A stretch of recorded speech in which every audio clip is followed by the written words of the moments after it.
Hello and welcome, I'm Suyash Maheshwari and you're watching Last Tick here on News9 where we break down the day's action on the D Street. Now, Indian markets extended their winning streak to 4 sessions with Nifty scaling a fresh record high of 20,291 mark today. Now, today's surge was on the back of a better than expected GDP growth print which came in at 7.6% for the September quarter. Returning foreign investors, exit polls which indicate that BJP perhaps has an edge in 2 states, namely Rajasthan and Madhya Pradesh. Strong growth in tax collections and improved performance in 8 core industries also boosted the market sentiment. Now, what was more impressive than the feat itself was a strength that the market showed. We opened gap up and the day's low was very close to those levels, whereas the closing price or today's close of about 20,267 was very close to the day's high of about 20,290 levels. Now, this typically is very rare in a market. Typically, the market reacts mostly to the overnight cues right away and we see a dip from there on. But that was not the case today. At close, Nifty was up 0.67% to close at 20,267 marks. So we have in fact closed on at a record level. Sensex also added about 500 points to close just shy of the 67,500 mark, just about 19 points shy of it. We have not scaled a record high on Sensex. We are just about 400 points away from that. So perhaps keep an eye out for that, when next week comes by. The broader markets, what's to say here? The rally is showing no signs of a slowdown. Nifty mid-cap is now on a 20-day winning streak. The index ended about 1.1% higher above the 43,300 levels for the very first time. The small cap index is also on a 9-day winning run. It ended about 0.5% higher, comfortably above the 14,200 mark. Volatility also slipped and this is good for the bulls. India VIX was down by about 2.42% and settled somewhere around the 12.38 mark. Even if you look at the overall breadth of the market, that is favoring the bulls. Around 1,437 shares on the NSE advanced in today's session, whereas about 1,060 shares declined. About 93 stocks were locked in the upper circuit, whereas only 47 stocks saw a lower circuit today. 219 shares on the NSE touched a fresh 52-week high, whereas on the other side, just 10 stocks got to their 52-week low in Friday's trade. But with that, let's also bring on board Mr. Kranti Batini, equity strategist at Wealth Mill Securities. Hello, sir. Thank you for joining us here on Last Tick. Now, tremendous rally. We have finally achieved the feat of a record high. In fact, we are closed, significantly 40-50 points above that. Do you expect the rally, the November rally, to continue in December? Hi, Suyash. The markets are at an all-time high, Nifty at all-time high levels. What we can expect, Suyash, in the December, we can expect some kind of consolidation. But the good thing in this market is, normally in the month of December, the most of the foreign portfolio managers, they will be on a holiday starting from the Thanksgiving week from Thanksgiving week in US. So, but the beauty of Indian market right now is we are not completely dependent upon the foreign flows at this point of time. Of course, foreign portfolio investors have been buying selectively here and there during they bought in during the month of November also. But right now, it is more about the domestic cues that have been helping the Indian markets at this point of time. So we can expect some consolidation, and if the exuberance in this market continued, because the reason is all the 5 recent IPOs, they have subscribed humongously. So there is a lot of money that has been waiting in the markets to get channelized into the secondary market. So if those flows are coming into the market and if there are no external shocks, definitely Indian markets is headed towards a new high, both on Nifty and Sensex. The main indices are headed towards a new high. But Suyash, from here onwards, what we can expect is now also there is a lot of stock-specific action is taking place in the market right now. It is more about stock-specific action. The money has been moving towards, there is a bottom fishing is taking place in the market, and also the momentum stocks have been inching up higher in these markets. So on the broader market level, we can expect some consolidation, but more action is there. Stock specific action is going to take place in the coming weeks in the market.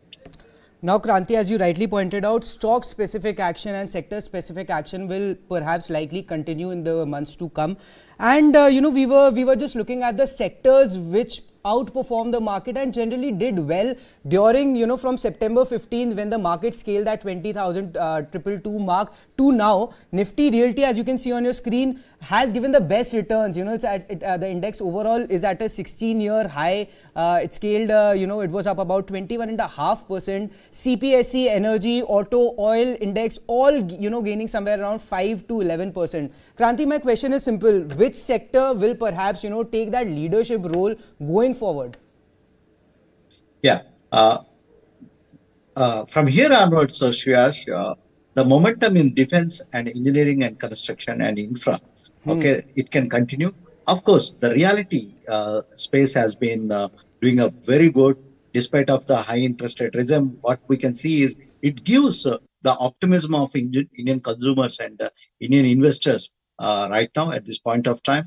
So if you see the global scenario of reality index, reality stocks, they have been struggling. You know what's happening in China, and majority of the regions like US and the European reality markets also, they have been struggling.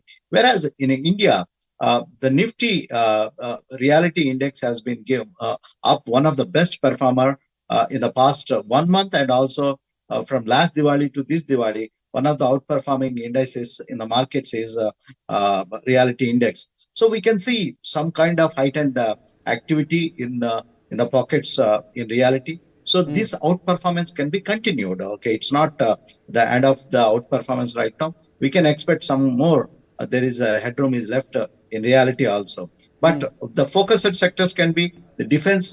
We can see how the order book has been coming to the defense companies, and engineering and construction and infrastructure also one of the key story which is not participated in the earlier rallies. So we can expect some kind of participation in infrastructure also going ahead. There's some kind of relative valuations of IT also right now looks attractive. The data that's coming from US is quite strong. The economy is posting good set of GDP growth numbers. So some kind of buying interest also can come back in the IT bellwether companies are concerned. All right, that's the view from Kranti. Retail sector, infrastructure sector set to outperform, set to continue to expected to continue outperforming.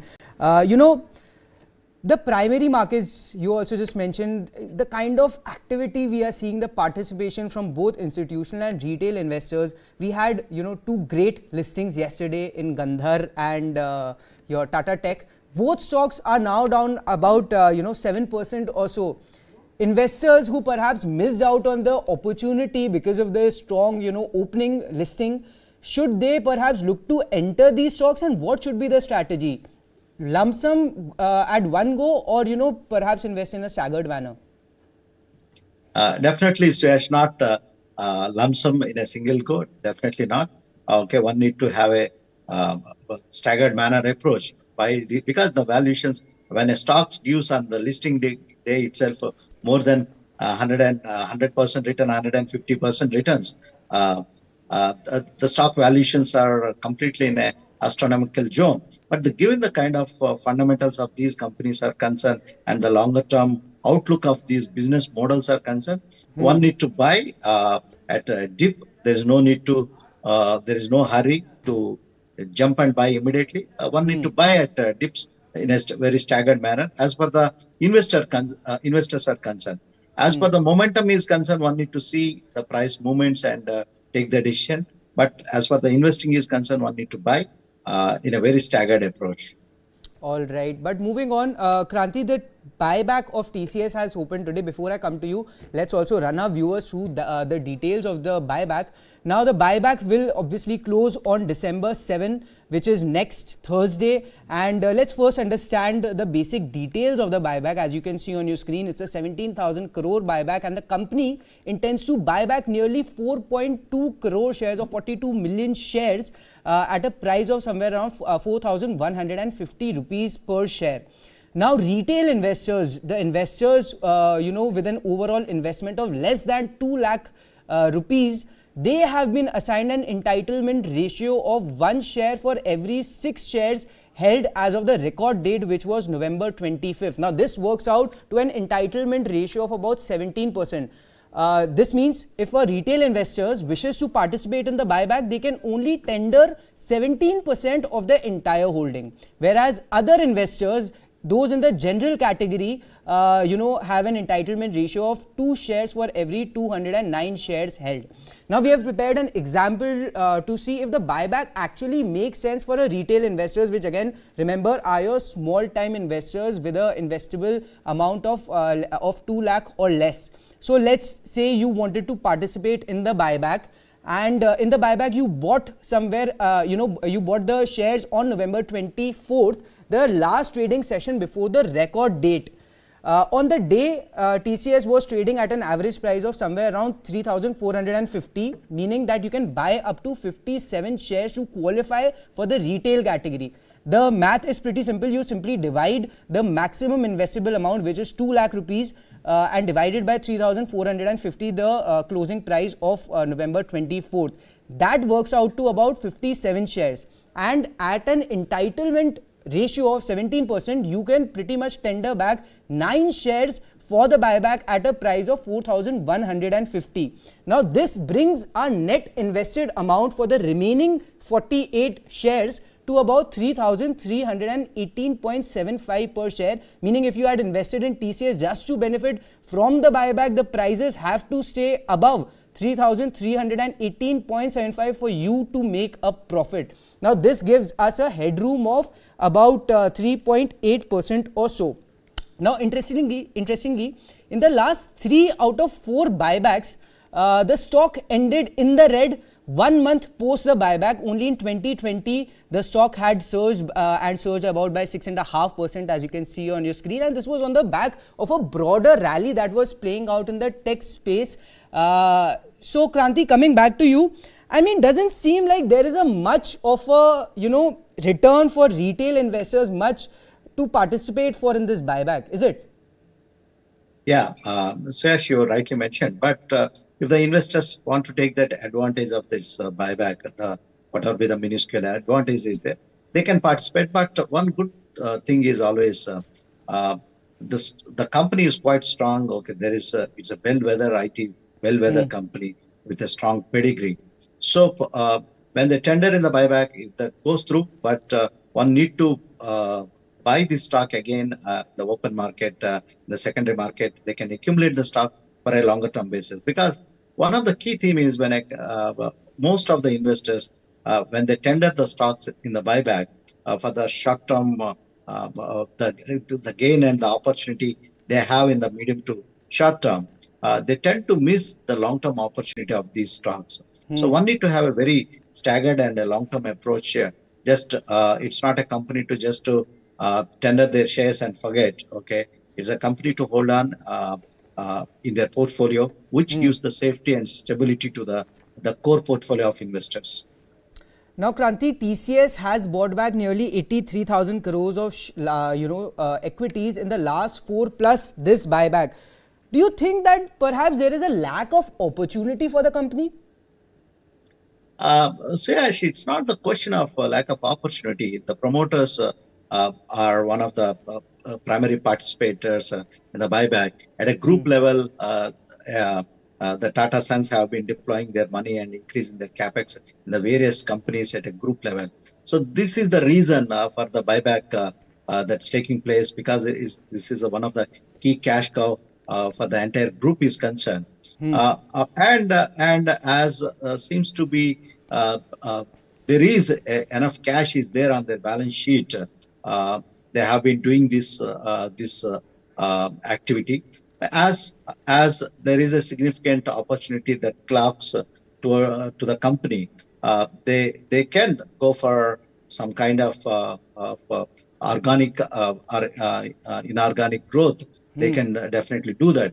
But in the meantime, at a group level, okay, as they need a lot of cash requirement towards the promoters, the Tata Sons, so we can see these frequent buybacks that have been coming for TCS is concerned. All right. And another question that I had was, would it be more beneficial for the shareholders had the company given a dividend instead of conducting all these buybacks? Because of the calculations works, they know better than how to get the cash from the company. So this is the reason. The frequent buyback offers are coming because of the lucrative nature or the advantage of for tax is concerned with respect to the buybacks are concerned at this point of time. All right. Kranti, I want to bring back your focus to the big rally that we are seeing in the broader markets. There are no signs of slowing down. Mid-cap indexes, on a 20-day winning runs. The small-cap index has also joined the party. It's on a 9-day winning run. Scaling new times, new record highs pretty much on the daily. Is it time to turn cautious in the broader markets, perhaps take off some profits off the table, given that, the kind of returns we have seen this year? So, Ash, very interesting and important question at this point of time. It has to be stock-specific approach. Of course, we don't see any kind of a bubble kind of activity that's forming in these markets at this point of time. And caution is the word we always take and mention in the market always. Okay, it can be 18,000 level, it can be the other levels also. Every time the caution is extremely important in the market. But wherever investors have a company and which got multiplied and the valuations looks very stretched with respect to the individual company is concerned, and how the earning outlook of this particular company, that is extremely crucial. How the future cash flows are going to be for this particular company. If that looks murky, one need to take from profit from the table. There is nothing to stay away at this point of time because of the domestic economy is quite strong at this point of time, and the high definition indicators are quite strong at this point of time. So one need to stay invested, and wherever there are some kind of leverage positions for the investors or traders, they can take back some cash at this point of time. Otherwise, there is no concern, any concern at this point of time with Indian markets are concerned. The long-term outlook is quite stable and robust. All right. I mean, Kranti, obviously the long-term story is quite, robust and it will play out. But over the next 5-6 months, we have a lot of binary events. The biggest, of course, being the election. So what should be the strategy for retail investors? How should they, perhaps look at the markets in the next 5-6 months? So, Yash, many investors, starting a couple of weeks back, they were quite cautious and how the results of the states are going to be. And we observed some kind of money has been taken back from the markets a month back itself. They all missed the opportunity. So, one need to stay invested in the market, nothing to shy away from the market from these kind of events are concerned. But wherever the position, there is a leverage in the position, one need to be a little bit cautious in the leveraged positions, and they need to take back the money from the table. There is, it is one of the key event. We can't ignore the key event, okay? But how the things are going to be panned out over a period of time in terms of the policy making exercise is concerned, it will not change overnight. So investors need to be cautious. One need to have some cash positions in their portfolio and observe the things, how the things are taking place, how the developments are taking place, because it's not a overnight phenomenon. One need to observe the things and take a case. But the longer term investing is concerned, nothing to worry about how the things are moving towards the big events like the election and other things are there. But the markets are sailing higher at this point of time.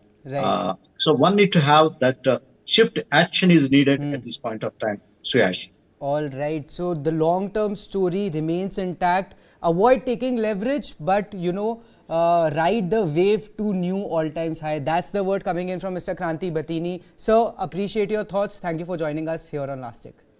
Thanks, Suyash. Always my pleasure to share my views with you and with all the viewers of News9. Thank you, sir. But with that, we'll wrap up this edition of Last Tick. Keep watching News9.